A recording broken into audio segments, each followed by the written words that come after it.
La hora del tax. ¿Cómo estás, Pedro? Bien, ¿y tú, Eduardo? ¿Cómo estamos? Bien, muy bien también, gracias.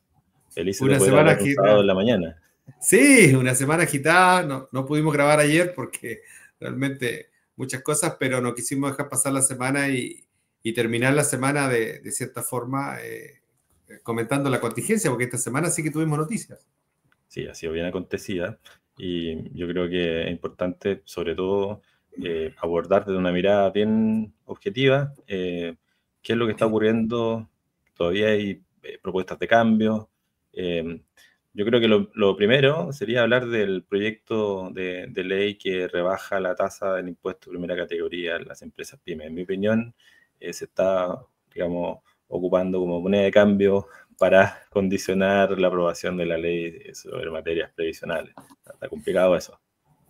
Sí, mira, lamentablemente una vez más las pymes, y digo las pymes tomándolo de corazón porque yo igual tengo mi empresa asesoría, igual es pyme. Nos ponen ahí como moneda de cambio, como bien dices tú, para imponer nuevos tributos, porque en realidad, si bien no se dice, pero que esta nueva cotización sea de cargo del empleador, ya pasa a ser un nuevo tributo. Y que va a tener en este caso un fin específico que sería mejorar las cotizaciones previsionales, ya sea directamente de las personas o también de este tema que están hablando de ciertos grupos como las mujeres o este préstamo a largo plazo que se pretende realizar. Ahora, ¿por qué te digo? Porque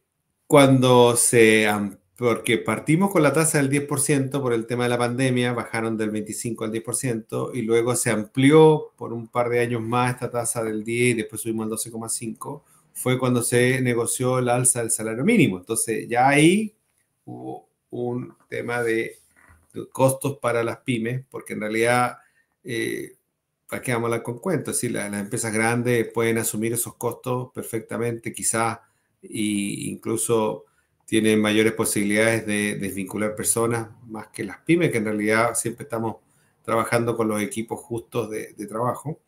Y tenemos que asumir esos costos los dueños de las empresas. Entonces, de cierta forma, es la forma que tiene de decir, mira, en realidad vaya a tener un costo mayor, pero yo te bajo el impuesto a la renta, pero todos sabemos que en Chile el impuesto a la renta en realidad es un anticipo de los impuestos finales. Al final, no sé si qué tanta ganancia será para las pymes, pero bueno, a la mayoría es un alivio de caja, entre comillas, porque igual va a haber un aumento por el otro lado.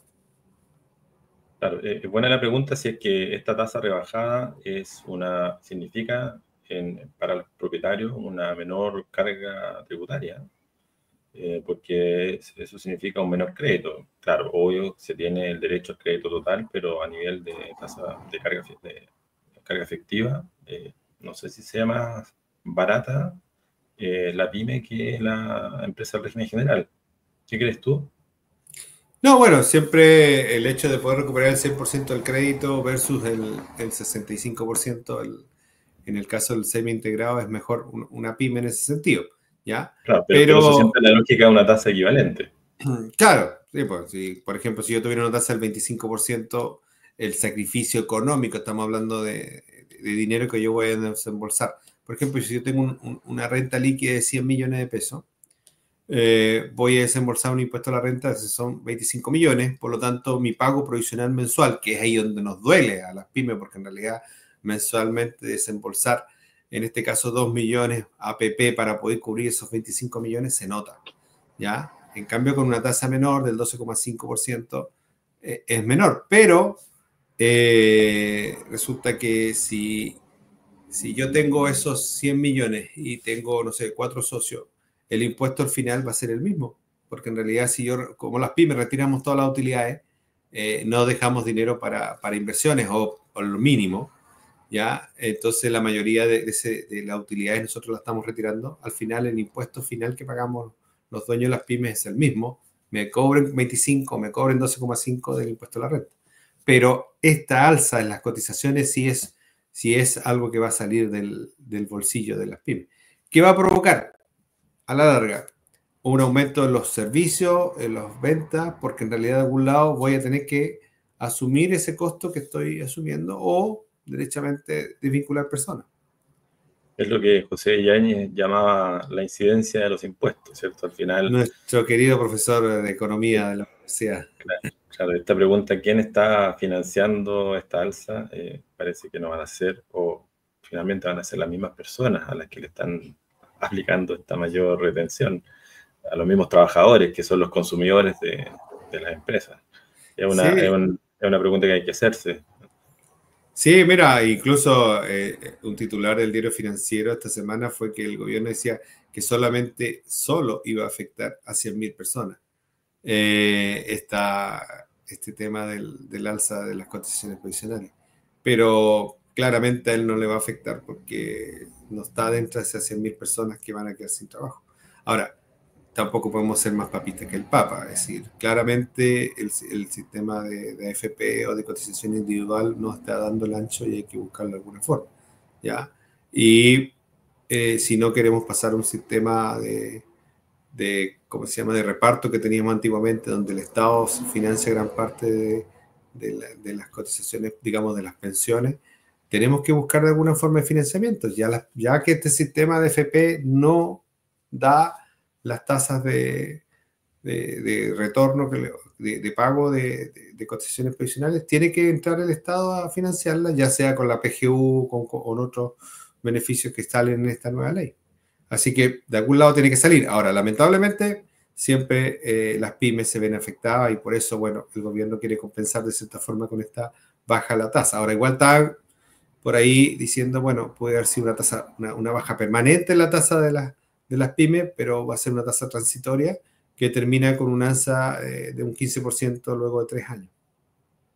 Sí, claro, ahora, siempre lo ideal hubiera sido que en lugar de estar aumentando la carga, porque como bien dices tú, este mayor costo para las empresas viene a ser un tributo, sin duda. Y por lo tanto están buscando la solución vía mayor impuestos en lugar de haberse sentado a conversar cómo hacemos más eficiente el gasto público. La crítica que se ha visto que esa discusión sobre el recorte del gasto se hizo muy encima, pero se cortaron, digamos, servicios muy clave, sobre todo en la coyuntura donde hay hartos problemas de delincuencia, entonces el Ministerio Público, el Poder Judicial, entonces pudiera haberse analizado detenidamente redistribuyendo el gasto en lugar de estar buscando mayor impuesto. Ahora, yo creo que una pregunta, a ver, en el caso de las pymes, esto es más teórico, pero ¿por qué se le simplifica la vía, entre comillas, a las pymes? ¿Por qué hay regímenes simplificados? ¿Por qué en algunos casos hay exenciones y beneficios? Cuando todos deberíamos tributar de la misma manera, ¿cierto? Ahí la doctrina lo que ha dicho es que, en el fondo, claro, hay un principio de capacidad contributiva, todos tienen que contribuir en igualdad de condiciones, pero hay ciertas circunstancias, por ejemplo, en donde el Estado debe renunciar un poco a la recaudación que corresponde, ¿cierto? Por, digamos, solucionar o ver desde el punto de vista de la eficiencia, si acaso ese régimen general sería eficaz para todas las empresas. Y se ha visto que, ¿cierto?, las pymes tienen dificultades en formalización y por lo tanto el Estado acuerda renunciar un poco a esa recaudación con el propósito de invitar a las empresas a que se formalicen, a que tengan un sistema un poco simplificado y de esa manera evitar la evasión. ¿Ya? Esa es como la lógica que justifica la diferencia de impuestos. Entonces, ahora viene la pregunta, ¿se justifica que tenga una tasa más reducida? Porque, como decías tú, al final los que tributan son los propietarios, ¿cierto? Y además es súper importante aclarar que el impuesto de primera categoría no es propiamente un impuesto, ¿sí? Es un adelanto a cuenta de impuestos finales, ¿cierto? Se le llama impuesto y todo, pero desde el punto de vista presupuestario, recuerdo que José Yáñez decía en sus primeras clases, ¿cierto? En el magíster que si uno miraba la ley de presupuesto o el balance de la IPRES, el ingreso del impuesto de primera categoría llegaba como un pasivo para el fisco, ¿ya? Y efectivamente no viene a ser un impuesto, pero bueno, al final es una solución de caja que se le da, pero no sé si eso resuelve un poquito la mirada que tiene que tener el fisco en relación a las pymes. Creo que está siendo poco abordado todavía. Yo creo que este movimiento no fue al azar. Yo creo que esto ya venía planificado desde antes y también, bueno, yo jugué hace años atrás ajedrez, entonces si generalmente voy pensando en movidas a futuro cada vez que hago un movimiento. Bueno, viene otra etapa que ya empezó la discusión, que es el cambio en el impuesto a la renta, ya que conversamos en un capítulo anterior, que en realidad el gobierno lo que está buscando es desintegrar el sistema en el sistema semi-integrado, es decir, las pymes no se venían afectadas. Y ahora, que era la gran pelea y gran lucha que tenían las pymes por mantener la tasa de impuestos o incluso si llegaran a subirla lo menor posible, hoy día se ve resuelto con este proyecto de ley que ya se está tramitando en el Congreso y que ya va a ser ley, si se llega a este acuerdo de las pensiones, que yo creo que ya está casi listo. Entonces, saca un actor relevante de las discusiones cuando venga la discusión respecto del impuesto a la renta. Entonces, en ese contexto, el gobierno hizo una movida que valió doble, por alguna forma decirlo, ganó dos tiempos dentro del mundo del ajedrez.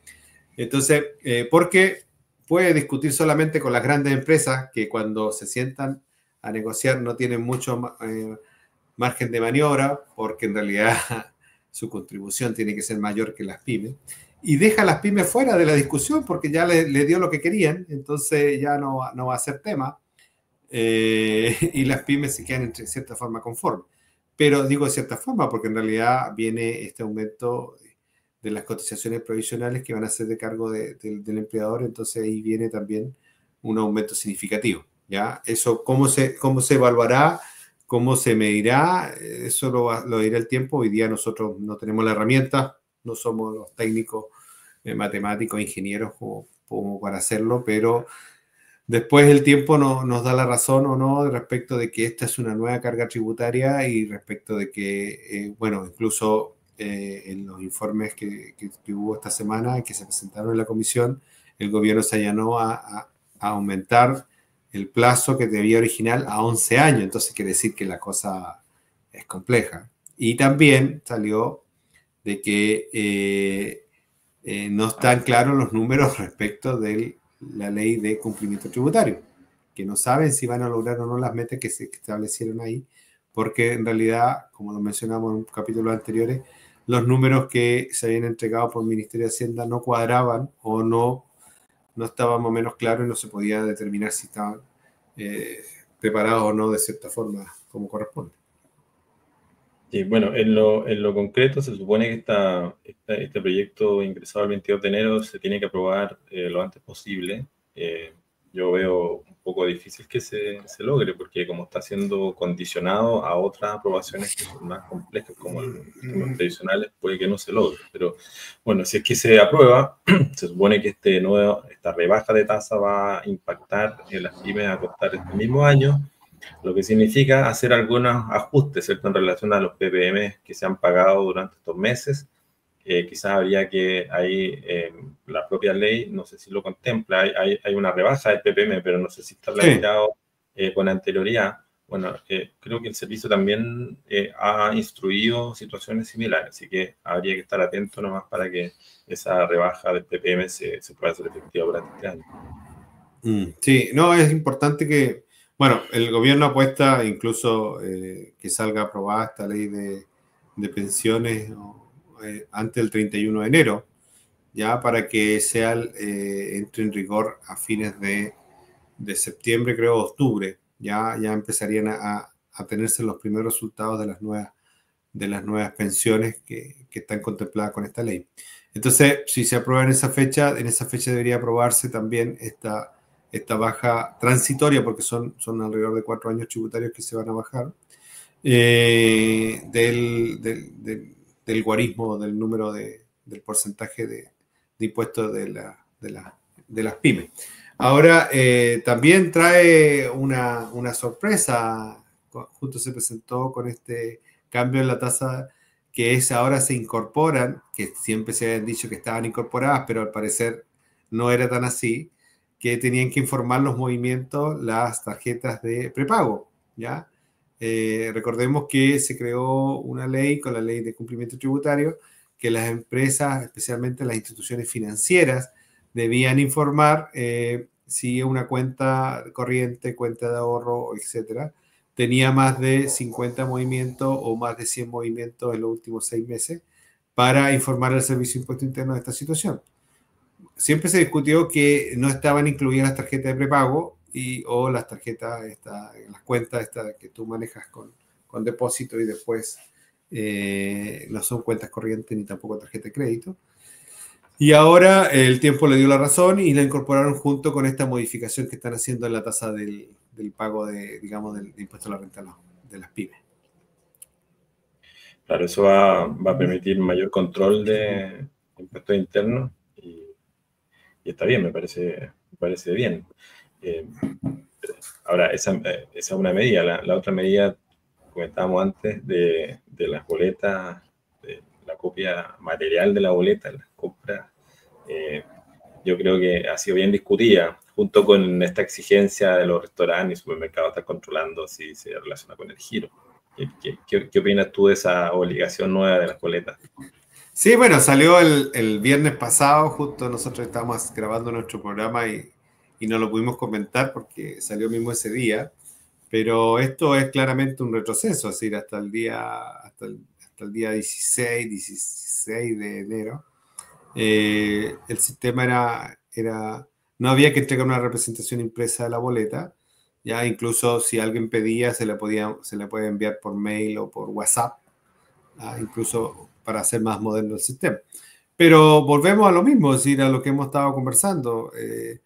El servicio se ve dificultado en realizar sus labores de fiscalización, en este caso principalmente en terreno, o lo que hablábamos de la permisiología el otro día respecto de la exigencia que están haciendo para hacer iniciación de actividades o ampliar giros o autorizar documentos tributarios. Entonces están recurriendo a una serie de pedir más documentos, pedir, ¿cómo se llama? Planes de negocio o exigencias que van más allá a veces del negocio mismo. Entonces ahora se encuentran en la práctica con que salen a fiscalizar y no pueden fiscalizarlo de cierta forma porque no está la representación impresa de la boleta. ¿Ya? Como no había esta obligación, muchas empresas ni siquiera tienen una máquina que le permita, una impresora que le permita imprimir la boleta. ¿Ya? Incluso cuando tú cuando vaya a un comercio y el comercio tiene el modelo de emisión, que es solamente cuando te pagan al contado o transferencia, ahí tú haces la boleta, y la dependiente te decía, ¿quiere una copia del voucher? Tú le decías que no, porque en realidad, ¿para qué tener más papeles si en realidad ya con el voucher se entiende, digamos, con el pago electrónico se entendía que el servicio se tendría notificado? Hoy día no, pues hoy día tienen que entregarte esa copia de ese voucher, ¿ya? Y si tú no lo tienes, tú también te expones como comprador a una infracción, al 9719, por no exigir el documento impreso. No, no solo eso, ¿eh? Hay que salir del establecimiento con la boleta. Sí, porque la mayoría de las veces a la salidita hay ¿cuánto se llama? Puede haber alguien escondido. Sí, o tienen un bote de basura donde la gente va tirando sus boletitas ahí y no alcanza a salir del negocio, entonces te pueden fiscalizar y no retiraste el documento del local. Ahora, ahí queda criterio también, pero ¿cómo se llama? Yo he visto notificaciones de infracciones a los compradores por no exigir el documento. ¿Ya? Y está contemplado en el Código Tributario, así que si es una infracción bien cursada solamente. Ahora, hay que ver cómo va a operar esto en la práctica. Yo creo que aquí efectivamente hay un retroceso y estamos, como mencionamos por ahí en alguna columna, volviendo a los tiempos anteriores a la Me parece mucho a la época de la antigua. Sí, porque en realidad, si tienen tantos sistemas de control, por ejemplo, yo creo que más del 70%, salvo en ciertos sectores en Santiago donde prima el pago al contado, pero en la mayoría de las partes prima el comercio con tarjeta. Eso ya está casi todo regulado, está todo controlado. Entonces, que no te entreguen una representación impresa de esa boleta no representa nada. ¿Ya? Esa es Ahora, claro, sí. es una pregunta válida, es decir, ¿por qué se implementó este sistema, este nuevo sistema, esta nueva obligación? Eh, a, a- ¿A qué sujeto de las operaciones se le está haciendo difícil la fiscalización para el servicio? Uno diría que el vendedor, el prestador de servicio que utilizaba este sistema digital del voucher, en verdad tenía la información. Las entidades bancarias, digamos, concentraban e informaban este tipo de operaciones, y para el servicio no debiera haber sido un problema este sistema tecnológico, y yo diría que se podría haber aprovechado todavía más para en el fondo, controlar mayormente la fiscalización. Ahora, desde el punto de vista desde el comprador, pareciera que está haciendo difícil la fiscalización, desde el beneficiario, ¿cierto? Y a lo mejor Sí, explica un poco esta obligación de conservar o de que se emita la boleta materialmente. es decir, la misma resolución que emitió el servicio la semana pasada dice que en uno de sus considerandos que se dificulta la fiscalización en terreno que están haciendo los funcionarios de impuesto interno, no tener la representación impresa. Entonces, ahí mismo están dando una de las razones por las cuales están dando esta nueva exigencia. Entonces, yo creo que en el afán de fiscalizar, estamos retrocediendo en varios temas. Yo creo que ahí debería ser otra forma de que el servicio pudiera modernizar su fiscalización. ¿Ya? Yo Claro, creo que es además, importante. perdón. Sí, porque igual cuando escribimos la columna, igual tuvimos varios comentarios y algunas personas nos indicaron que en realidad no deberíamos perder el foco que el servicio tiene que fiscalizar. Yo le digo, no, si en realidad yo incluso lo menciono, le digo y lo indico, el servicio tiene que fiscalizar y es su función principal. Si lo que tiene que hacer es modernizar su forma de fiscalizar, ¿ya? Es decir, que yo empiece a exigir nuevas cosas, no significa ¿cómo se llama? Que está Que haciendo yo mejor con la pega. eso, exacto, yo con eso estoy dificultando que la gente se esté formalizando, que la gente quiera emitir documentos. Me pasó el otro día con un cliente, quería ampliar su giro, presentamos el formulario y empezaron con la exigencia de documentos, órdenes de compra, carta del proveedor, cotizaciones, modelo de negocio que quiere hacer de nuevo. Y era tanta la dificultad que el cliente dijo, ¿sabes qué, Pedro? No lo hagamos y voy a hacer la factura igual. Entonces prefiero pedir, y me dijo, mira, prefiero pedir perdón que permiso. Yo le digo, sí, pero si tú lo haces en forma repetitiva, no ampliaste el giro, te van a acusar una infracción. Entonces me dice, sí, pero yo lo intenté, ellos no me lo autorizaron. Mm. Y ahí lo veremos, dijo. Entonces, al final llegamos a eso, de que por querer, es decir, yo creo que si, llevándolo a un ejemplo, llevándolo a un ejemplo, digamos, de otra área, tú no puedes, no sé, tener una fiscalización encima, porque al final no logras nada. Tú tienes que tener la sensación de que te están fiscalizando, sí, o la posibilidad de que te van a fiscalizar, sí, pero tiene que ser por otros medios. Tiene que ser más inteligente. Eh, Además, esto yo creo que le va a significar, sin duda, una mayor carga de trabajo a los fiscalizadores, porque va a haber una exigencia de ir documentando, de ir archivando, en las fiscalizaciones pedir estos libros con las boletas, en lugar de que si esto fuese tecnológico, digital, los mismos sistemas avanzarían mucho más en trabajo, liberando a los fiscalizadores para que pongan el ojo en otros desafíos más urgentes. Entonces, eso capaz que impacte en la carga de trabajo de los fiscalizadores. Sí, bueno, yo te lo estoy dando, bueno, capaz que en estos últimos años que yo no estoy en el servicio ha cambiado mucho, pero yo trabajé en terreno y trabajé fiscalizando, ese tiempo era una boleta impresa, ¿ya? Y uno ya más o menos sabía quiénes emitían y quiénes no emitían boleta, ¿ya? Y ahora pasa exactamente lo mismo, uno sabe quiénes emiten boleta y quiénes no, y generalmente son por ventas, hoy día ventas al contado, porque el resto de las ventas están fiscalizadas automáticamente. Si tú, por ejemplo, vendes con, no sé, 100 millones, 10 millones de pesos con tarjeta Transbank y no los declaras, el día de mañana sales al tiro, venga, venga, porque en Sí. realidad vendiste 10 millones y no están declarados. Por eso te digo, en el fondo, si ya se fiscalizaba esa operación, ¿en qué ayuda la boleta en papel? Probablemente al comprador. No sé, quizás para efecto de justificar inversiones, lo que sea. Es que si tú igual le puedes pedir a él que te mande la boleta por mail o te la mande al WhatsApp, Claro. Pero eso en el caso que se existe. emita voucher bancario, También, generalmente, la persona te pregunta y la misma máquina te da la opción, ¿quiere imprimir su comprobante? Y tú le pones que sí o no, rojo o verde. claro. Pero si es que no, Entonces, ahí no te llega una al correo. Ahí no, no, perdió el comprador. perdió, sí. No, pero por ejemplo había muchas tiendas, especialmente en los shopping o los malls, que tú ibas y te decían, ¿quiere que la boleta le llegue al mail? Sí, le decías tú, ¿para qué voy a llevarme la boleta?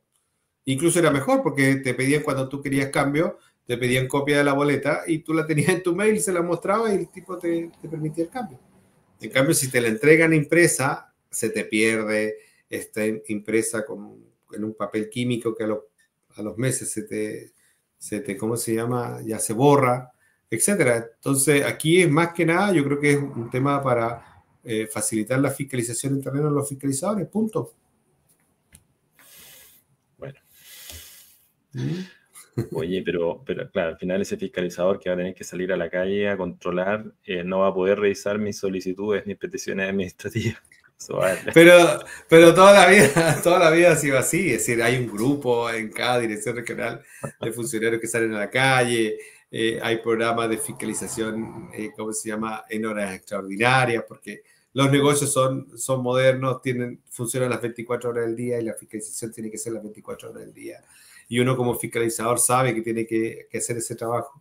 Yo creo que con la pandemia eso mucho se relajó, es verdad. sí. Sí, porque en realidad igual uno se exponía a contagiarse y a otro tipo de cosas. Pero ahora que terminó la pandemia hace rato y ya los virus están controlados, de cierta forma, porque igual tengo un resfrío que ya lleva como 3 semanas, eh, igual uno tiene que salir, volver a retomar esa senda fiscalizadora. Y por último, mira, ha sido bastante efectivo este tema, por ejemplo, el tema de los controles carreteros. ¿Y por qué te digo ha sido bastante efectivo? Porque tengo varios clientes que transportan carga desde Punta Arenas hacia el norte, que le llamamos nosotros, que desde Punta Arenas todo es norte para arriba, y ya se está empezando a preocupar de que toda la carga vaya con guía de despacho, que vaya con factura, lo que no va con guía de despacho, factura no lo reciben. Perdón, ya le cursaron infracción a uno de los choferes porque había un producto que iba sin documento. Entonces, esas cosas son efectivas. Efectivamente, porque en realidad se marca presencia y hay que estar ahí. Si tú, es como cuando Carabineros sale a las calles, ¿sí? Es lo mismo, exactamente lo mismo. Si baja la delincuencia, la sensación de seguridad aumenta, etcétera. Eso hay que hacerlo. Pero aumentar, retroceder en cosas que se habían avanzado, yo creo que ahí hay que pensarlo varias veces, solamente para entre comillas, los fiscalizadores puedan fiscalizar mejor. No sé. Bien. Bueno, cerrando esta parte de la conversación, solamente digo que esta medida aumenta la huella de carbono. Sí, sí, Ya queda poco hay que verde pensar. este gobierno, ¿no? Ah, bueno. Oye, conversemos de el catálogo de esquemas tributarios. Hubo una actualización esta semana con un par de casos en IVA, renta y donaciones, que siempre ocurre cuando se actualiza este catálogo, reaccionan los asesores principalmente, los contribuyentes, da para discutir y el servicio siempre sale a decir, mira, ojo que esto no significa que los casos sean elusivos per se, sino que de alguna manera son experiencias recopiladas en el servicio que se desarrollan en estos casos y que en principio podrían tener algunas situaciones que pudieran ser abordadas desde el punto de vista de las normas antielusivas, pero no necesariamente significa que lo son. Pero queda la duda, ¿cierto? Que si es que el caso personal encuadra en algún porcentaje, en el caso que está descrito en el catálogo, sea muy probable que el contribuyente salga sorteado, ¿cierto?, para explicar su caso, ¿ya? Entonces, hay un par de casos que vamos a comentar. Obviamente, esto es una conversación muy genérica, siempre falta sacarle punta al lápiz, pero en una primera mirada, ¿cuáles son nuestras impresiones? La idea es que este capítulo se entienda de esa manera, no como una conclusión definitiva, pero desde ya hay algunos comentarios que se pueden hacer. Como primera cosa, ¿qué te pareció, Pedro, esta actualización? Mira, siempre es bueno saber qué está pasando. Es bueno que el servicio dé a conocer los casos que ellos piensan, porque ellos, en este caso, ellos piensan que son casos elusivos o que podrían serlo, ¿ya? No necesariamente estos casos van a derivar en alguna acción del servicio ante los tribunales tributarios o en pedir alguna infracción o un cobro de impuestos, ¿ya? Ya van con estos 7 casos que se agregaron ahora, son 92 casos de esquemas que se incorporan a esto que partió tímidamente hace unos años atrás con algunos casos y que ha ido aumentando. Podríamos pedirle a nuestros auditores que nos digan si quieren que podamos discutir algunos casos en particular de estos 92. Nosotros aquí vamos a conversar de estos 7, de algunos casos que nos llamaron la atención, porque en realidad algunos uno dice, wow, ¿cómo hicieron eso? Es decir, ¿cómo eso uno nunca piensa que se podría hacer? Y en otros casos que en realidad nosotros decimos, bueno, eso se puede hacer porque en realidad está permitido, ¿cuánto se llama? No está fuera de las reglas del juego y se puede hacer. Pero nos gustaría tener la opinión si ellos, de estos 90 y tantos casos, hay alguno otro más que le gustaría discutir, analizar. Nosotros lo vemos con tiempo y lo podemos discutir en otro programa. Ahora, como te comentaba, también es bueno muchas veces tener este catálogo o de esquemas que el servicio piensa que son de evasión, porque a partir de ahí, de ilusión, porque a partir de ahí uno puede decir, bueno, uno es muy ingenioso a veces y empieza a buscar dentro del marco legal la forma de armar ciertas estructuras tributarias para optimizar. Y se puede hacer, eso no está prohibido. Entonces, y si se encuentra con un esquema muy parecido, uno empieza a analizarlo y bueno, ya sabe los riesgos que uno podría tener si es que uno quiere ocupar algo que se asemeje un poco o sea igual a lo que aparece en este esquema. Como te mencioné, algo que me llamó a mí mucho la atención cuando hicieron la presentación, que el servicio presentó los 7 nuevos esquemas y pone unas pelotitas así como que venían casos anteriores, pone los 7 casos y pone pelotita más adelante, entonces, vienen más casos, entonces dice, wow, hay que seguir estudiando siempre. Debe tener un archivo ahí Sí, con hartas reservas. Sí. vienen más casos. Sí. Oye, como primera cosa, vi unos comentarios en redes que decían que, claro, estos esquemas debiesen aprovecharse como una instancia no para meter miedo, ¿cierto? Decir, mira, esto es peligroso, esto no va por ahí, sino que más bien con un ánimo educativo, ¿cierto? Decir, mira, que cuando una persona, como idea general, quiere traspasarle viene a sus generaciones en vida, el camino debiera ser ¿cierto? Y plantearlo en esos términos, como, mira, si usted tiene este deseo, estas son las alternativas más que decir, mira, en este caso, esta persona quería hacer este traspaso y lo hizo de esta manera y por lo tanto queda como el temor de que al final, como son ejemplos bien genéricos, queda el temor de que la gente ya quizás lo piensa 2 veces si es que quiere hacer algo un poquito alambicado, ¿cierto? Y eso yo creo que puede hacer mal. O sea, ojalá que cambie un poco el switch en la forma de desarrollar los casos, porque si uno ve en la descripción de cada caso, siempre se hace una lista de cuestiones que hay que considerar en la fiscalización. en general se repiten, ¿cierto? La relación entre los propietarios, los flujos, las razones económicas, jurídicas, entonces como que se repite un poco las cuestiones que se tienen que analizar en una fiscalización. Yo creo que es un súper buen comentario para que en el fondo también esta práctica del servicio de a través del catálogo desincentivar la elusión lo puede hacer de una manera quizás más inteligente, aplicando incentivos de cómo se tienen que hacer. En el fondo, educando cómo hay que hacer y así de esa manera se evitan los riesgos.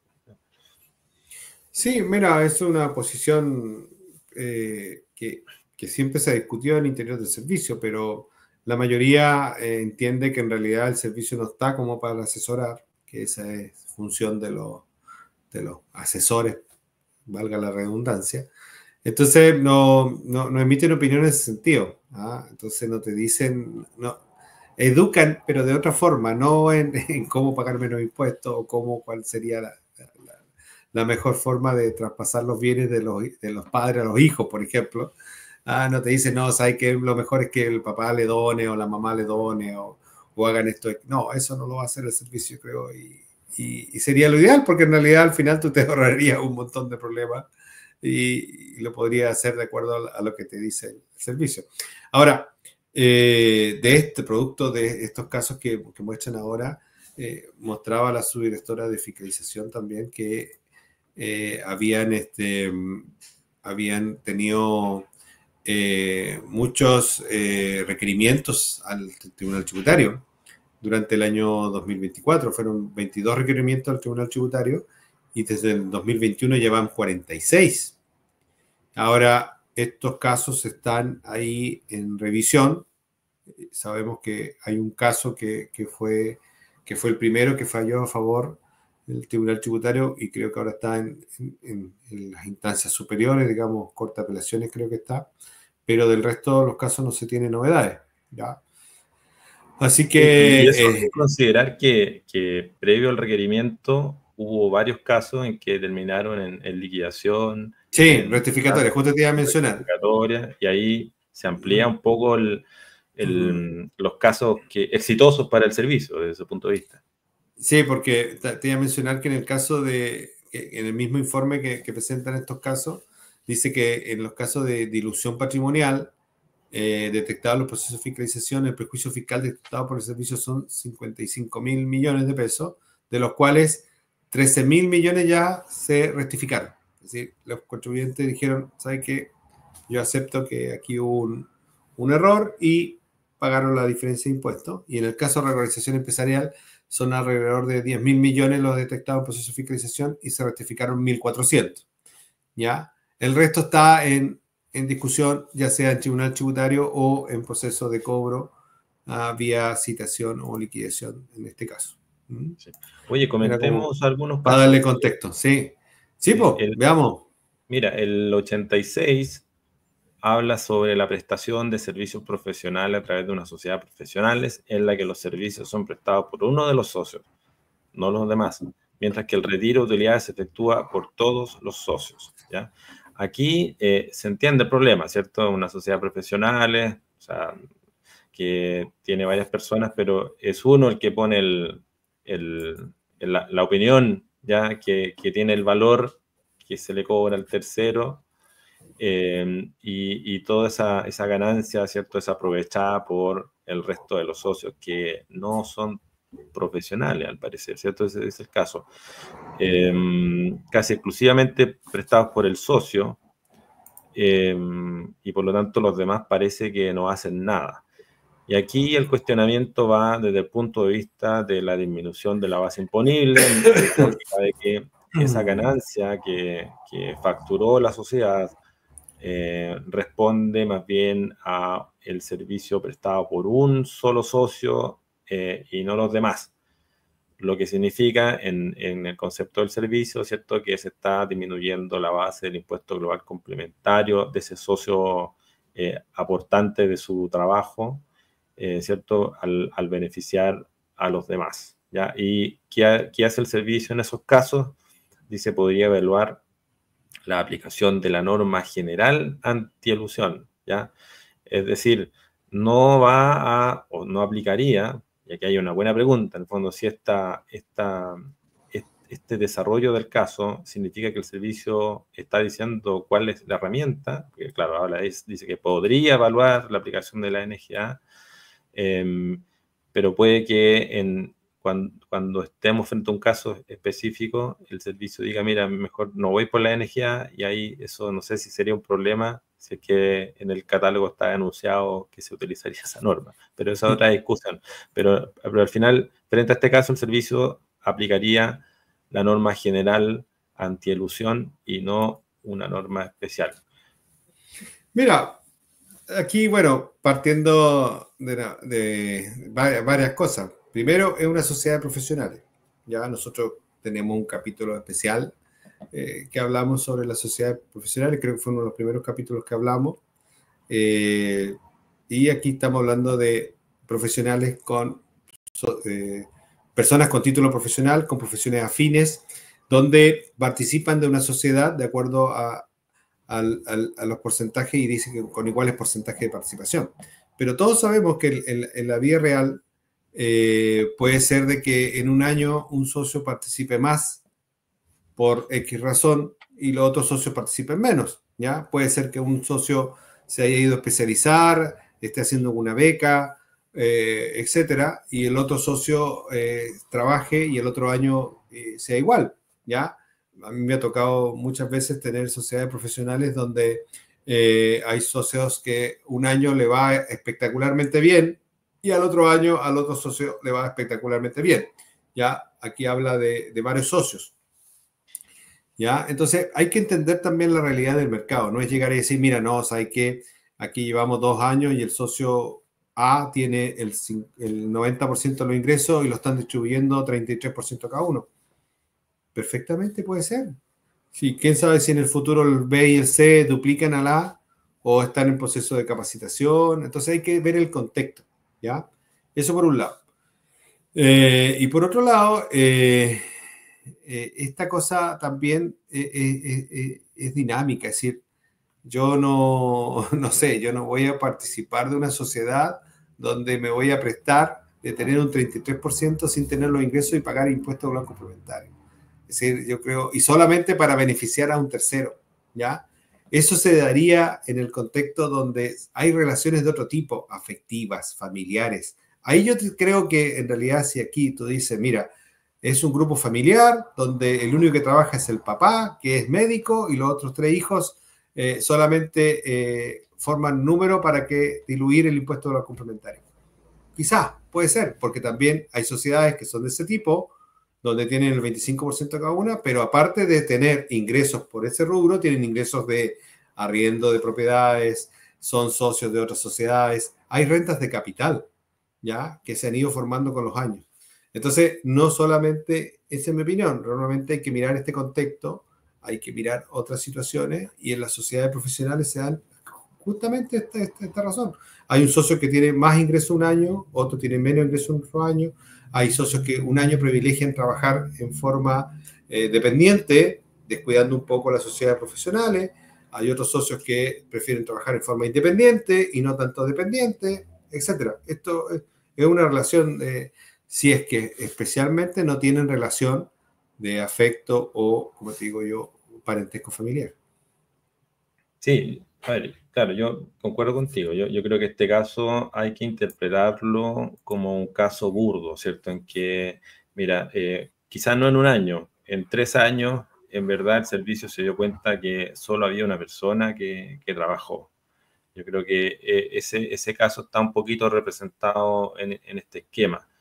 Y por lo tanto, frente a una fiscalización en un caso similar, es totalmente razonable ese argumento que mencionas tú, ¿cierto? De que hay un año bueno para un socio, o quizás se fue, pero sigue estando activo, y en la medida que se puede acreditar que esos otros socios trabajaban de alguna manera, ¿cierto? Pero hay que trabajar ahí en la sociedad, pero hacían algún tipo de contribución, eso, digamos, no hace cuestionable por el hecho de que un socio en un año o en 2 años saque la mayor parte de las utilidades. ¿ya? Puede ser perfectamente. Eso también se puede acreditar con quizás otro acuerdo de los socios, porque pasa que en las sociedades de responsabilidad limitada se utiliza mucho la cláusula de que al final del año los socios acuerdan, ¿cierto? Pero también puede haber en paralelo algún acuerdo de los socios de decir, mira, ¿cómo nos vamos a repartir? Por lo tanto, yo interpretaría este caso como muy burdo, ¿ya? En donde al final había un solo socio. Sí, y a mí me falta, perdón, Eduardo, que complemente, me falta una patita. Porque, por ejemplo, si esta sociedad vendió 200 millones, son tres socios, como menciona ahí. Cada uno se llevó 66 millones aproximadamente para la casa. ¿Cómo yo, que es lo único que trabajé y gané los 200 millones, cómo voy a permitir que tú y otro se lleven 130 millones y yo no diga nada? A menos que se pueda demostrar que después de ustedes me pasaron la plata a mí, entre comillas, o que yo me llevé los 200 millones. Bueno, ese es el caso que está planteando o el cuestionamiento que está levantando el servicio con este caso. No, Se porque el está, servicio se- dice que uno de los socios es el que obtuvo los ingresos, pero el retiro de las utilidades se hacen partes iguales. claro, pero al final dice que con eso se está eludiendo la base imponible global complementario. Se disminuye la base global Sí, complementario sí. de ese socio. ¿Qué significa? En el fondo que aquí como que está asumiendo que ese retiro que hizo el otro socio terminó en el bolsillo del socio principal, ¿cierto? Ya, Que pero a ver, pero pongámonos el caso de que sea una sociedad donde nosotros acordemos que nosotros acordemos que el primer año las utilidades las vas a retirar tú, porque por diferentes razones. ¿Sabes que el segundo año acordamos que tú igual vas a retirar las utilidades? ¿Podemos hacerlo? Sí, somos socios. Y a contar del año 3 4 los retiro yo. ¿Lo podemos hacer? claro, Desde el totalmente. ámbito civil lo podemos hacer. Claro, Eso es, y, claro, pero ahí, pero desde el punto de vista tributario, tenemos que tributar 50 y 50. a ver, claro, en ese caso que mencionas tú, la pregunta, ¿estamos disminuyendo la base imponible, en este caso tuya, que estás reconociendo menos global porque yo me estoy llevando toda la plata? Yo diría que no, porque esto está acordado por los socios y luego de ese retiro, cuando yo me llevo toda la utilidad, yo no te la traspaso a ti, me pertenece. Entonces, yo no estaría disminuyendo la base imponible del impuesto global tuyo. Otra cosa sería que si me saco la mayor parte y te la transfiero a ti, que es el típico caso que se plantea en estos catálogos. Yo no sé si eso es elusivo, yo diría que es más bien una figura derechamente evasiva, ¿cierto? ¿Cierto? Está ocultando tus ingresos. Yo no lo atacaría por la NGA, al contrario, sería un delito tributario, ¿cierto? Mm. Ahora, claro, mira, todo es explicable, yo creo. Y en el ejemplo que mencionaste tú, yo creo que también se puede sortear bien algún cuestionamiento en la medida de que acredite que ese socio que se llevó la utilidad fue una utilidad que se quedó en su patrimonio y posteriormente no se transfirió, ¿cierto? Ahora, este caso también sirve mucho, bueno, ya lo había dicho el servicio en otros casos, pero admite que socios que no presten servicios a estos terceros, ¿cierto? Y simplemente hagan actividades internas en beneficio de la sociedad, por ejemplo, estrategia de negocio, administración, imagen o prestigio. El servicio ya ha dicho que esos socios no, o sea, esos socios cumplen con los requisitos para ser una sociedad de profesionales, ¿cierto? No todos tienen Exacto, que prestar el servicio al tercero. Ese fue un claro. cambio que se hizo con jurisprudencia administrativa, porque en un inicio quedaba la duda, ¿cierto? Que si el socio Sí, administrador hacía incumplir el requisito de la sociedad profesional, y eso es una buena noticia para que se queden tranquilos los contribuyentes que tienen socios que quizás no saben el negocio de la medicina o el negocio jurídico, pero sí saben mucha contabilidad y pagan los sueldos de la empresa, etcétera. Es una sociedad profesional tranquilamente. Ahora, una tercera cosa que a mí me parece relevante en esta primera mirada, digo, ¿por qué el servicio cuestionaría esto a través de la NGA?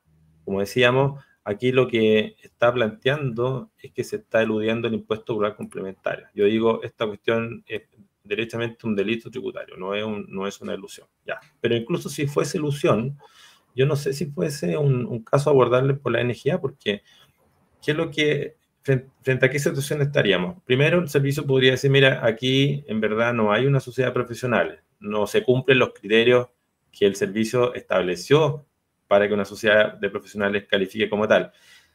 Criterios discutibles, ¿cierto? Ya lo hemos conversado, hay cosas que no concordamos, pero bueno, no cumple con los requisitos, bueno, le voy a cobrar el IVA, ¿cierto? Ya no Sí, sería una sociedad punto uno. exenta. Norma especial, digamos, norma especial del IVA, ¿ya? Segundo, claro, en el fondo poder abordar retiros desproporcionados, ¿ya? Claro, hay una norma que está en el artículo 14 que permite el cuestionamiento de retiros desproporcionados en función del capital, ¿cierto? Aunque solo está acotado a A familiares, familiares ¿ya? o que tengan relación. Claro, si fuese el caso de que esta sociedad familiar del padre médico y los hijos profesores, ahí tiene una norma en el artículo 14 para cuestionar esta situación, ¿cierto? No necesita ir a la NGA para resolverlo. Ahora, cuando no son parientes, por lo tanto salimos del artículo 14, claro, ahí se hace un poco más difícil, pero, y en ese caso, quizás, no sé si el caso que estaba pensando el servicio, pero ahí pudiera irse por la NGA, pero en mi opinión, en el supuesto que está ahí, de que se está eludiendo el impuesto rural complementario, no sería propiamente una ilusión. Yo pienso exactamente como tú estás indicando. Yo creo que aquí perfectamente. Es que no me entra en mi lógica pensar de que si somos tres socios, cada uno con un 33%, y hay uno solo que está obteniendo los ingresos, yo entre a pagar los impuestos de esa persona. Salvo que haya otra cosa detrás. Y ahí eso tendría que entrar a demostrarlo. ¿Ya? Claro, y ahí tendré que entrar yo a demostrar como servicio, mira, en realidad estos 200 millones, que en el ejemplo que yo di, que es muy burdo, pero puede así hacerlo, entraron materialmente al patrimonio del socio A, que es el que obtuvo todos los ingresos. Y el socio B y C no tuvieron ingresos y por lo tanto esas declaraciones son falsas. Ya, Exacto. ahí, ahí sí. Ahí Sí, sí ya está, me cierra completo el círculo y ahí sí. Y ahí sí podría ser. Pero, como te digo, así en principio, yo creo que perfectamente se puede dar en la vida real que haya socios que en un año no tengan ingresos porque se proyectan, estudian o dicen, mira, ¿sabe qué, socio? Este año yo me voy a dedicar a la forma dependiente porque necesito hacer mayor esfuerzo, porque necesito esto, o llevándolo al rubro médico, en el hospital necesitan que yo trabaje más, o estoy aspirando a ascender y necesito mostrarme más. Eso perfectamente lo podemos acordar entre los socios, y en realidad en una sociedad uno puede acordar, a un independiente que digamos que somos 50-50, nosotros podemos acordar lo que queramos.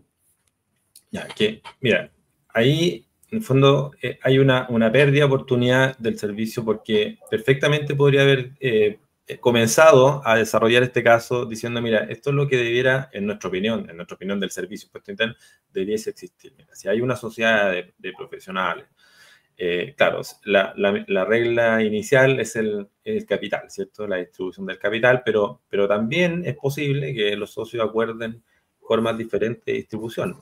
Y ahí enseñar de alguna manera, sin que sea un asesor, si eso decir, mira, perfectamente puede ocurrir, ¿ya? Que en un año algún socio haya renunciado un poco a la utilidad, aunque haya trabajado en un 100%, ¿cierto? En su contribución, porque está, digamos, quizás captando a este segundo socio para que se comprometa con el negocio, o no sé, alguna razón económica razonable, ¿cierto? Y por lo tanto yo creo que como gran conclusión de este caso, no hay que asustar a los contribuyentes en el sentido de que esto tiene que ser un 50-50. ¿No? Es No, no, no. decir, la sociedad profesional obviamente que exige que todos los socios trabajen, ¿cierto? Pero también hay que entenderlo bien, que existe todo el derecho de que los socios acuerden formas diferentes de distribución en función de diversas razones, ¿ya? Y lo importante sería ser capaz de poder explicar estas razones que llevan a que la distribución no sea de un 50-50. Obviamente que el sistema informático, el servicio, de alguna manera ya parte siempre del error que todo es en función del capital, que sería lo razonable, pero en la práctica no siempre se da. Y por lo tanto, ahí va a ser necesario que ese contribuyente pueda poder acreditar ante una fiscalización por qué se está dando esta diferencia en la distribución. Y ahí quizá el consejo sería, bueno, si es que no lo tienes en la cláusula del capital, de la forma de distribución de capital, de las utilidades, bueno, tratar de documentarlo con un acuerdo interno, con un pacto de socios, de accionistas, cómo se va a dar esta figura y poder acreditar que efectivamente todos los socios trabajaron o quizás ese año trabajó más otro, pero es poder documentar y trazar esas razones. Sí, eso es más o menos el camino que yo Claro, creo que debería ser. claro, porque al final se está creando una falsa percepción de qué es lo que tiene que ocurrir en la sociedad de profesionales. Y eso es un daño, ¿cierto? Porque frente a el cliente le va a creer más al esquema, que mete más miedo, que al asesor Sí, que le da esta vuelta un poco más compleja, pero que es lo que debe ocurrir. eso pasa finalmente, es decir, cuando tú lees algo y te encuentras con este golpe así dice, no, ¿sabes qué? Mejor no lo metamos acá porque puede ser cuestionable. Sí, como todo, pero todo tiene una explicación, todo puede ser. Y el mundo real al final tiene más variables que la que uno puede imaginar. ¿Cierto? Oye, veamos el caso Veamos 88. otro caso, que alcancemos a ver otro caso. ¿Sí? El caso 88 habla de una cesión de la nueva propiedad de derechos en una sociedad que se hace a una sociedad de los hijos, creo, ¿no? Sí, le venden una parte, la Le nueva ven, propiedad a los derechos de los hijos.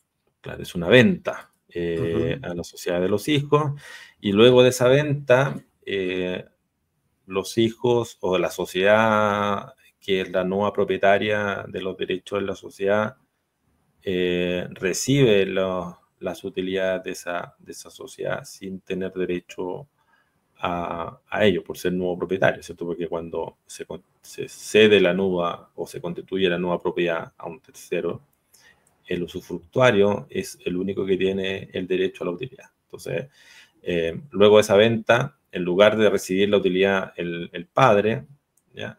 Los padres, lo recibe la sociedad. ¿Ya? Y ahí viene el cuestionamiento del servicio. Y ahí algunas cosas, ¿cierto? Eh, este nuevo propietario, cuando recibe esas utilidades, no las está recibiendo, digamos, por tener derecho económico a la utilidad. Y ahí viene la pregunta, ¿cómo debiera tributar esa utilidad para ese nuevo socio? Uno diría que es una renta del 25, ¿cierto? Porque no es parte de un retiro, porque no tiene derecho a esa utilidad, sino una renta del 25. Perfecto, se está tributando, si se tributa por esa utilidad por parte de la sociedad, estaría bien. ¿Cuál creo yo que es el cuestionamiento? Y ahí tiene razón el servicio. Es decir, mira, en verdad esta cesión no es una operación onerosa, ¿ya? Porque se hizo una venta, pero al final los dueños, esta sociedad de los hijos, están pagando esa cesión con las utilidades que recibe de la sociedad, ¿cierto? Y ahí, eso ya lo había dicho el servicio en otros oficios anteriores, y encuentro súper cierto, es decir, al menos yo siempre he advertido ese riesgo, o sea, si tú vas a comprar acciones en una sociedad y terminas pagándolas con las utilidades que va a recibir de la sociedad, en verdad tu sacrificio económico es cero. Y eso perfectamente puede ser cuestionado por el servicio y en este caso hizo una correcta calificación, ¿cierto? Lo trató de acuerdo a la norma especial de la ley de herencia y donación, en el artículo 63, cuando dice que este contrato oneroso, en principio, que era la cesión, la compraventa de los derechos, en verdad era una operación gratuita. Sí, más que nada va por ese lado. Aquí, bueno, aquí se trató de buscar la forma de que pareciera, yo no quiero entrar a calificar situaciones porque en realidad no hemos visto el caso completo, pero pareciera que se trató de simular una venta de la nuda propietaria Sí, y que el usufructo quedara en la empresa de los padres.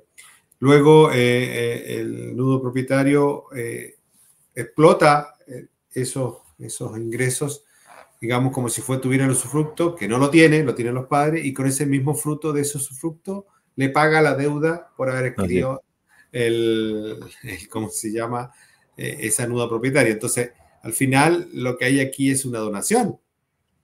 Claro, En la una donación práctica, encubierta. exacto, que se trató de disfrazar de otro tipo de operación. Sí, Ahora, yo no sé quién, aquí muchas veces nosotros vemos estos esquemas tributarios de los 92 que hay, yo creo que hay como 60 que son situaciones que en realidad no resisten mayor análisis. Yo creo que aquí perfectamente no era yo en el propio camino. hacerlo, no el propio hacerlo, porque en realidad si tú le dices, mira, tú te quedas con el usufructo, pero yo después obtengo los arriendos, por ejemplo, de estas propiedades, no, pues si en realidad tú tienes que tener los arriendos.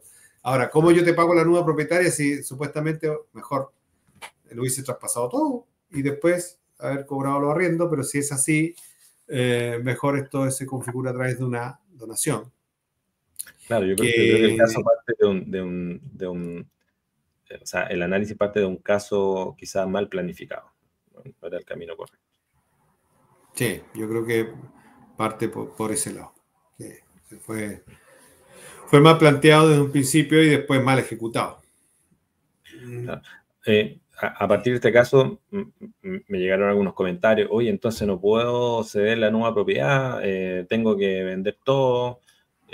No, o sea, la autonomía de la voluntad permite perfectamente que uno pueda traspasar la nueva propiedad a la sociedad de los hijos, tanto a título oneroso como a título gratuito, y para eso tendré que determinar los impuestos que corresponda, ¿ya? Pero no es que esté prohibido. O sea, aquí lo que pasó es que se hizo una venta, pero que el fondo se pagó con la propia plata del que estaba en la sociedad. Y ese es el cuestionamiento. Así que no es que estemos vetando esta fórmula de cesión que puede tener todo el sentido, ¿cierto? Si es que un padre ya de una edad quiere traspasarle en vía a sus hijos, eh, sea venta o sea donación, y quiere conservar el derecho económico a percibir un ingreso, una renta, una cantidad periódica hasta que se muera, eso es totalmente razonable, ¿cierto? Está ya desarrollado en el Código Civil, en la legislación chilena, no significa que sea una operación cuestionable. Por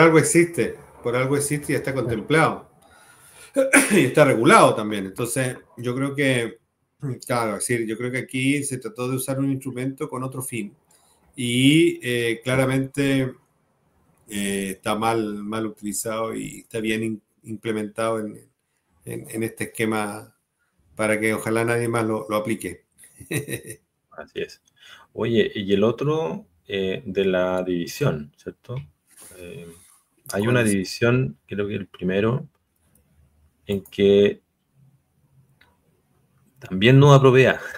Como el año de los... ¿Qué caso es? Es el 89. 89, justo lo estoy viendo acá. Utilización de reorganización social para disminuir obligaciones tributarias derivadas de la venta de inmuebles y del retiro de utilidad afecta a impuestos finales, ¿cierto?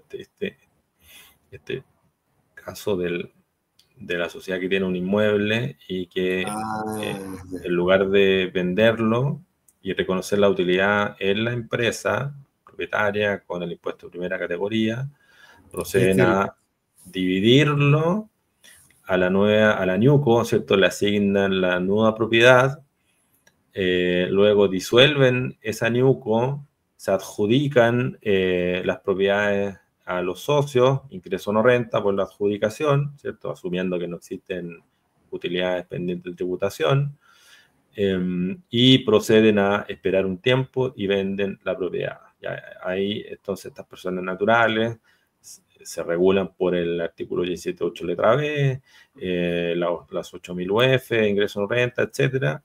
Y un tiempo después es la sociedad No, dividida que conservaba el paralelamente dice. usufructo. Ah, ya, más Paralelamente. burdo. Sí, más Procede a, borde. Vende claro, los derechos de usufructo.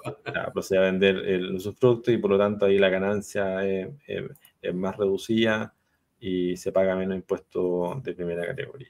Es decir, quisieron usar la franquicia de los 8.000 UF por los socios personas naturales para vender estas propiedades y solamente hacerlo de una forma bien, bien Sí, compleja. ¿Mm? sí, bien burda, yo diría, ¿no?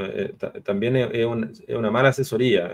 Ese no es el camino, eh, porque, a ver, con este nuevo marco de norma antielusión, yo creo que uno siempre tiene que hacerse la pregunta que cuál es mi razón económica, jurídica, mía o de tercero, distinta de la tributaria. Y aquí el camino fue súper burdo, o sea, esta división, esta adjudicación se hizo con el único fin de no reconocer toda la utilidad en la empresa, y eso es totalmente cuestionable, ¿ya? Ahora, lo que levantó algunos resquemores, es cierto, en la división, La división. claro, cuando constituimos, llamémosla así, constituimos el usufructo en la sociedad dividida y traspasamos, entre comillas, la nueva propiedad a la NewCo, eh, em, y reconocemos el valor tributario en la NewCo para que no me tasen. Sí. La, la primera duda es, bueno, en la división, no sé si exista la posibilidad de hacer de desmembrar la propiedad respecto de un bien, ¿cierto? Siempre esta constitución de un usufructo de la nueva propiedad se hace en el marco de un traspaso, pero no en el caso de una división, en que la propia legislación común dice que esto no es propiamente una enajenación, hay una especificación de derechos preexistentes como la misma sociedad y por lo tanto pareciera que no podría hacerse una constitución o constituir una nueva propiedad en una sociedad nueva. Sí, eso es principalmente los cuestionamientos que estuvimos leyendo en varias redes sociales respecto de que no era posible desde el punto de vista técnico hacer esta división y dejar en la sociedad matriz el usufructo y asignar a la NewCo la nudo propietaria, porque para que no haya tasación del servicio tendría que traspasarse los valores de acuerdo al valor tributario. Entonces, ¿tú cómo haces la división? ¿Cuál es el valor tributario? Si yo traspaso todo el valor tributario a la NewCo, dejo el usufructo sin valor en la matriz. Entonces ahí como que se produce cierta... no queda bien. ¿Ah? Entonces ahí daría la posibilidad que el servicio ya me tasara. Y al tasarse, ese traspaso ya queda valor de mercado y ahí se produce todos los efectos tributarios que nosotros conocemos. Ese es un primer cuestionamiento. Y claro, después, claramente todo esto se hizo para después liquidar la sociedad, asignarle los bienes a los socios y que ellos, traspasado cierto tiempo, después vendieran y ocuparan las 8.000 UF. Yo creo que no era el camino. Pedro, el caso de este problema, ¿cierto?, de la nueva propiedad, el usufructo, un amigo el otro día me comentaba que existe todavía una dificultad, y es verdad, en cuanto a cómo distribuyo, ¿cierto? Porque cuando se constituye o se vende, ahí está la duda, ¿cierto? La cesión de la nueva propiedad, porque ya está constituida, o la constitución, que sería el primer desmembramiento. El servicio ha dicho que se rige como si fuese el traspaso del bien en sí, ¿cierto? Pero está la duda sobre cómo distribuyo yo el valor, ¿ya? Claro. Por otro lado, el costo en la constitución sería como los gastos notariales, pero, y en la cesión sería, bueno, lo incurrido, pero cómo yo distribuyo ese valor es bastante complejo. La única pista nomás que existe es en materia de ley de herencia, que ahí la ley hace un cálculo en función de la edad del usufructuario vitalicio u otro usufructuario, pero desde el punto de vista de la renta está complicado hacer esa esa distribución. Sí, especialmente cuando te dice que en la división el traspaso tiene que hacerse a valor tributario, entonces tú dices, pero ¿cómo? ¿Cómo lo hago? Si en realidad, ¿qué valor le asigno a uno, qué valor le asigno al otro? Entonces, ahí si tú no puedes hacer esa división, yo creo que te tiene que traspasar todo. No podrías dejar algo ahí en un lado y algo en el otro. Sí, yo A creo que mi en ese criterio. caso ese sería el camino, o sea, A mi entender criterio. que, Entonces, sí, opino igual que tú, ese traspaso debe ser de toda la propiedad. claro. Ahora, claro, es una pregunta que yo siempre he tenido, pero esta tasación en las divisiones, uno dice, oye, pero ¿por qué se puede tasar? Si en el fondo la tasación tiene que ver con la enajenación y en la división no hay enajenación, ¿ya? Entonces, como uno diría, bueno, esto es letra muerta, no se puede tasar un traspaso en la Claro, división porque no hay enajenación, ¿ya? Pero claro. otra opinión, yo creo que es la que yo al menos he tratado de aceptar, es que independiente que sea enajenación o no, está en la ley. El artículo 64 dice que para que no se tase el traspaso, entre comillas, de bien en una división, tiene que reconocerse los valores tributarios. Si no se hace, se puede tasar. En este caso, sin que sea propiamente una enajenación. ¿Ah? Claro, sí, te está diciendo que se puede tasar sin que sea una enajenación. Y ahí te deja abierta la puerta para Claro. que se metan los Los fiscalizadores. señores, Sí. amigos. Oye, y otro Bueno, caso Eduardo, yo de... creo que... ¿quieres ver otro caso? Ya, veamos, No, vamos. Yo pensé yo creo que que no estamos en la hora ya, así que... ya estábamos pasaditos. Pero sí, lo último nomás, la renta pasiva, sería bueno, hubiera sido fantástico que el servicio aclarara que si esto está siendo aplicado a la luz de de los nuevos cambios en la ley de la renta en materia de rentas pasivas, Yo o creo que no. no, ¿ah? El último caso que dices tú, ¿Sí? el Claro, número...